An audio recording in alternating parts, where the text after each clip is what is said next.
Dum cupidius instant in locum dejectus inferiorum concidit. Okay, remember, Varenus is still the subject, at least last time we checked. So while he's standing there cupidius, adverbially, what happens? In locum inferiorum, it looks like into a lower place, like a hole or something. Dejectus, this of course modifies Varenus. He fell down. Ugh. He fell into a hole or a ditch. Well, this is a problem. Huic versus circumvento fert subsidium pullo. Okay, so now this is still talking about Varenus, and he's dative. Notice he is modified by circumvento. So this guy having been surrounded in turn or again. Pullo is your subject. Pullo brings help to the unfortunate dative over there. So Varenus just got done saving Pullo. Now Varenus has fallen into a pit, and Pullo goes to help him.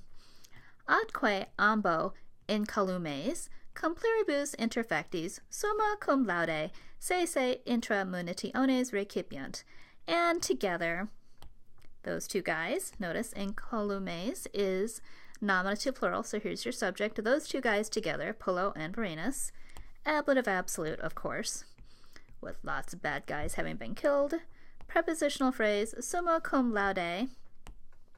Se is, of course, accusative, and intramunitiones, prepositional phrase. So, those guys together, with lots of guys having been killed, they retreat, where? Here, with ginormous praise. Yay for Pullo and Varenus. Now go start an HBO series.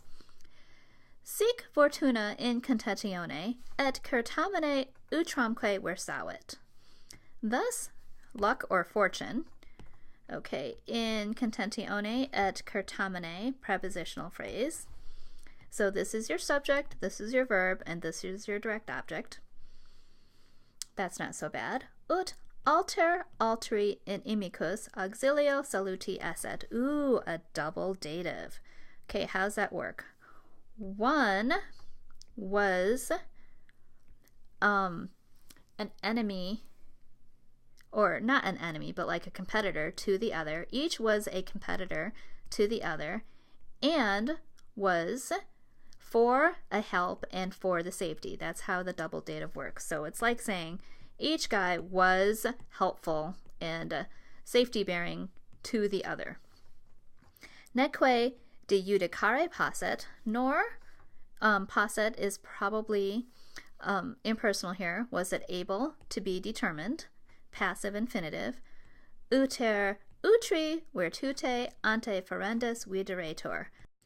Okay, I really like this ND here because that, of course, shows obligation. So, which guy should, or seemed to should be preferred, i.e., which guy should be preferred or precede who? The dative, the other guy, in respect to courage. So the ND gets that whole obligation in there. They were competing, they didn't know which guy was the best, which guy seemed to be needing to be preferred to the other in respect to courage.